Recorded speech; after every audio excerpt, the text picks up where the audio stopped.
दयाकर सभापते तव तु बिल्वपत्रादिभिः समर्च्य पदपङ्कजम् सुलभमेव कैवल्यदम् कदाहमभवम् धियो विषयलम्पटोऽज्ञः कथम् चिदम्बरमहानटम् हृदि विचिन्तये सन्ततम् न चास्मि कुशलस्मृतौ स्मृतिपुराणकाव्येषु वा कलासु विविधासु वा परिचितोऽस्म्यहम् नैव भोः कथम् मयि भूभुजाम् भवतु हर्षपूरस्वतः चिदम्बरमहानटम् हृदि विचिन्तये त्वामहम् नटेश सुरपूजितम् तव तु कुञ्चिताङ्घ्रिम् जनाः विचिन्त्य सकलेप्सितम् समुपयन्ति भक्ता न किम् कथम् नु विषयोन्मुखः शिवकपर्दिनम् सन्ततम् चिदम्बरमहानटम् हृदि विचिन्तये त्वामहम् सदा शिव भवान् स्मृतः क्षणिकतोऽपि सर्वार्तिः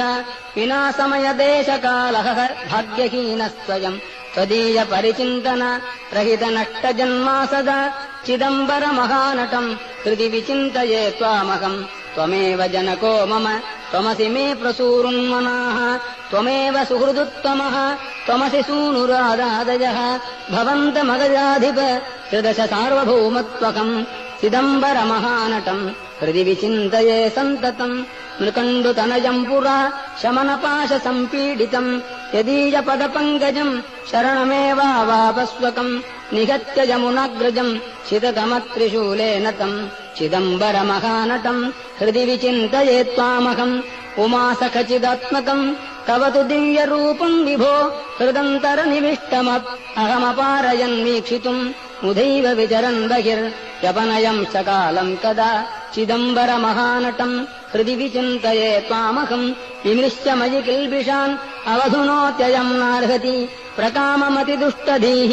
मम पदाब्जयोः संसृजम् इति क्षिपसि चेत्प्रभो कमुपयामि भीतस्त्वतः चिदम्बरमहानटम् हृदि विचिन्तये त्वामहम् जनाः कतिकतित्रिगो सकलवेदसारात्मकम् पुरातनजनकृते सुकृतवञ्चयै स्वाम् किल समर्च्य कृतिनो न किम् दुरितकृत्कथम् त्वामहम् चिदम्बरमहानटम् हृदि विचिन्तये त्वामहम् पतञ्जलितपःफलम् मुनिजनौघजीवातुकम् प्रपन्नजनकल्पकम् विधिहृदब्जसंवासिनम् सुपूजितमहर्निशम् श्रुतिपथैकनिष्ठैर्द्विजैः चिदम्बरमहानटम् हृदि विचिन्तये त्वामकम् डमरुकमृगरोचेष्केशरोचिष्णुपाणिः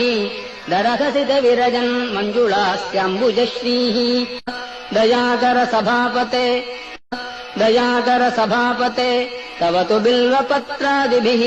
समर्च्य पदपङ्कजम् सुलभमेव कैवल्यदम् कदाहमभवम् धियो विषयलम्पटोऽज्ञः कथम् चिदम्बरमहानटम् हृदि विचिन्तये सन्ततम्